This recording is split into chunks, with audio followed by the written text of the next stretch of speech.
మాతృదేవోభవ. ఎవరమ్మా నిన్ను తెలుగు పద్యముల ఇంతే భక్తి ప్రార్థించువారు, అవధానాగ్రణులందు పండితులలో అధ్యాత్మ విద్యా ప్రచార విలాసాపర శంకరార్యుల సవాల్గా వించెదన్ చూపుమీ. కవితన్ తెలుగును చూసి అయిన నిట సాక్షాత్కారమిప్పింపుమీ. కవితన్ తెలుగును చూసి అయిన నిట సాక్షాత్కారమిప్పింపుమీ. అపూర్వమైన జ్ఞానఫలాన్ని మనకు అందిస్తూ ఉన్న మహాభారత కథాశ్రవణం కోసం ఎదురు చూస్తూ ఉన్న భక్తి టీవీ ప్రేక్షక మహాశయులందరికీ కవి బ్రహ్మ, ఉభయ కవి మిత్రుడు తిక్కిన సోమయాజి రచించిన ఆంధ్ర మహాభారతం శాంతి పర్వానికి సాగుతున్న సామాజిక వ్యాఖ్యలో 1514వ భాగం, దానికి స్వాగతం పలుకుతున్నాం.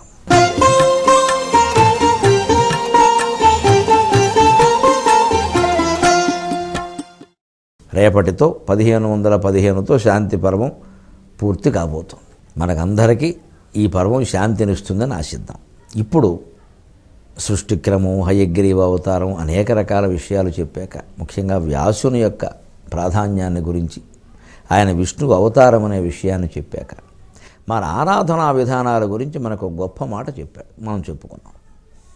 ఎన్ని రకాలు చేస్తూ ఉన్నా ఎప్పటికప్పుడే ఆత్మజ్ఞానం పొందుతున్నామా లేదా అంటే, ముఖ్యంగా ఇది ఒక కఠిన పదం అనుకోవద్దు, అది అసలు అంతకంటే సులభమైంది లేదన్నారు శంకరాచార్య. శ్రోతురాత్మాన దూరే స్యాత్.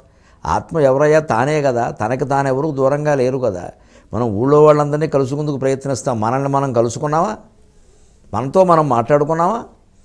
నేనెవరని ఆలోచించామా? ఇది ఏమంత కష్టమా? దీనికి ఎవరో గురువు వచ్చి చెప్పాలా మనం ఎవరో? ఎవరైనా పరిచయం చేయాలంటే ఎవరైనా పరిచయం చేయాలి. మనల్ని మనం పరిచయం చేయడం బట్టి నేను ఎవరైనా ఆలోచిస్తే మనకు తెలియట్లా. ఇదే తత్వచింతనయ్యా, చెయ్యాలి. ఇది ఎప్పటికీ మనుషులు చేయకపోతే అలాగా అని అనేక రకాల విధానాలు ఉన్నాయి. త్రయీ సాంఖ్యం యోగం పశుపతిమతం వైష్ణవమితి ప్రభిన్నే ప్రస్థానే పరమిదమదఃపథ్యమితి చ రుచీనాం వైచిత్ర్యాదృజు కుటిల నానాపథజుషాం నృణామేకో గమ్యస్త్వమసి పయసామర్ణవయివా. శివమహిమ్న స్తోత్రంలోది ఇది, పుష్పదంతుని రచన. త్రయీ వేదమార్గం, సాంఖ్య మార్గం, యోగ మార్గం, పశుపతి మతం, పాశుపత మతం, శివపరం, వైష్ణవం చాలా ఉన్నాయి. ఇదమద అనేక, ఇది అది అని రకరకాలు ఉన్నాయి. ఇవన్నీ ప్రభిన్నే ప్రస్థానే, భగవంతుని చేరుకునే మార్గానికి రకరకాల మార్గాలు. ఇవన్నీ లక్ష్యం ఒకటే. పరమిదమదఃపథ్యమితి చ. ఏది ఎవరికి మంచిది అంటే ఎవరికి ఏది రుచిస్తే అది మంచిది. దాని గురించి దెబ్బలాడుకోవాల్సిన ఇదొక్కటే అనే మాట ఎందుకు అసలు? అక్కడ ఇదొక్కటే అంటున్నామంటే మనం ఏదో గుంపుని పోగేసి మనం ఏదో పెత్తనం చేయాలని చూస్తున్నాం. లేకపోతే ఇదొక్కటే అనవలసిన అవసరం లేదు అసలు. ఇదొక్కటే అనేది ఏదన్నా ఉంటే అద్వైత జ్ఞానం ఒక్కటే, ఎందుకంటే ఉన్నది ఒక్కటే కాబట్టి. కానీ రూపాల్లో ఇదొక్కటే అనేటువంటి అవకాశమే లేదండి అసలు. ఎన్నైనా ఉంటాయి. ఆ మాటకు వస్తే ఈ మాట్లాడుతున్న రూపం కూడా అదే. ఎవరు ఇదొక్కటే అని విష్ణువునో శివుణ్ణో అంటున్నారో, ఈ మాట్లాడుతున్న వ్యక్తి రూపం కూడా భగవద్ రూపమే. విష్ణువులో ఉన్నదే ఈయనలో ఉంది. అది ఆయన గ్రహించలేక మాట్లాడుతున్నమాట. అది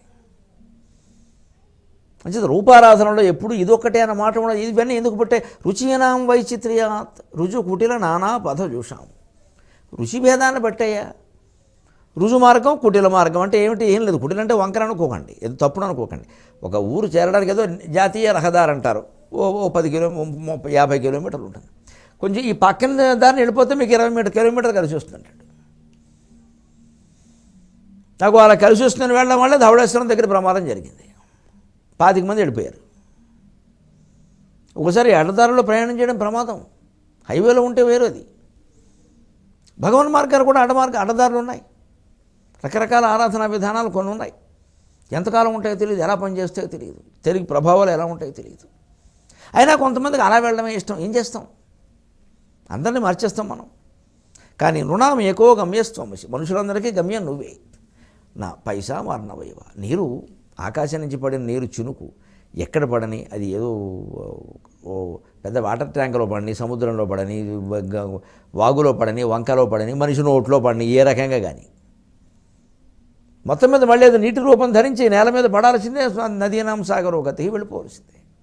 అందరికీ పారాయణం నారాయణుడు సర్వదేవ నమస్కార కేశవం ప్రతిగచ్చతి అని ఆ ఏకత్వ విధానాన్ని కూడా చెప్పాడు. ఆ ఏకత్వ విధానం వైపే మన అడుగులు ఉండాలి. ఎప్పటికప్పుడు ఆ విభేదాలు పోగొట్టుకుని మనం ఒకే మార్గంలో పెడుతున్నామా లేదా. అంతేగాని మనం దీనికి సంబంధించిన వాళ్ళం కాబట్టి ఈ బొట్టే పెట్టాలి, దానికి సంబంధించిన వాళ్ళు ఆ బొట్టే పెట్టాలి. ఆ బొట్టు మీద ప్రేమ పెంచుకుంటే బాహ్య చిహ్నాల మీద ఏమవుతుంది, అవి లేని వాళ్ళు మనకి కొంచెం ఇబ్బందిగా కనపడతారమ్మ సహజంగా. ఇప్పుడు కూడా మీరు చూడండి, పూర్వం నుంచి ఒక కట్టు బొట్టు చీర ఓణి లంగా ఇవన్నీ అలవాటు పడిన మా బోటికాళ్ళకి జీన్స్ ప్యాంటును ఈ టీ షర్ట్లు వేసిన అమ్మాయిలు విచిత్రంగా ఇబ్బందిగా కనపడుతున్నారు. కానీ దాన్ని కూడా ఎలా అర్థం చేసుకోవాలంటే కాలం మారింది, నాగరికత మారుతుంది. వాళ్ళు ఆ వేషం వేసినంత మాత్రాన్ని తప్పుడు పనులు చేస్తారని ఏం కాదు కదా. ఈ చీరను రవిక శుభ్రంగా పట్టు చీర కట్టేంత మాత్రాన్ని పవిత్రంగా ఉంటారని ఏమైనా ఉందా? ఇలా ఆలోచిస్తే అది పోయింది. చెబుతాం, ఓ మాట చెబుతాం, బాగుంది. కాలాన్ని బట్టి వాళ్ళు ఉంటారు. వాళ్ళు ఏం చేస్తారు, ఎవరు వేయిందే వాళ్ళు ఎలా వేస్తారు. మన సొంత కుమార్తెల చేత మనం చేయించలేకపోతున్నాం, వాళ్ళ అబ్బాయిల చేత కూడా. యోగ్యత ఉన్నవాళ్ళు చేయవలసిన బాధ్యత కూడా సంధ్యావందనం చేయట్లేదండి, ఉపనయనం చేస్తున్నాం అంతే. సంధ్యావందనం చేయడం మన చేతిలో లేదు, ఉపనయనం చేయించే వరకే మన పని. అది కూడా 10 ఏళ్ళ లోపైతే గుండు గీయించడానికి ఒప్పుకుంటాడు, అయితే ఒప్పుకోడు. నేను గీసుకోనంటే చేసేదేం లేదు, తండ్రి గీసుకోవాల్సిందే. అలా మారిపోయాయి. ఇవాళ మనం ప్రాచీనాచారాల గురించి నొక్కి నొక్కి నొక్కి బల్లగుద్దు చెబితే అపరాధ భావానికి లోనవ్వడం తప్పితే అంతర్గతమైన మార్పు ఏమీ ఉండదు. ఇది అందరం దృష్టిలో పెట్టుకోవాలి. ఎందుకు పరతత్వం నారాయణుడు దాన్ని చేరుకోవడం ముఖ్యం. నీకు పోనీ ఇంట్లో కూర్చుని సంధ్యావందనం చేయడం ఇష్టం, మంచి వినాయక చవితి ఊరేగింపులో డ్యాన్స్ ఆడు, పర్వాలేదు, ఆడు. అదేమిటో అంటారు కదా, బొప్ప గణపతి బొప్ప మోరయ్య ఆడు, పర్వాలేదు, రంగులు పూసుకో ఆడు. ఆ రకంగానైనా భక్తి వస్తుందేమో.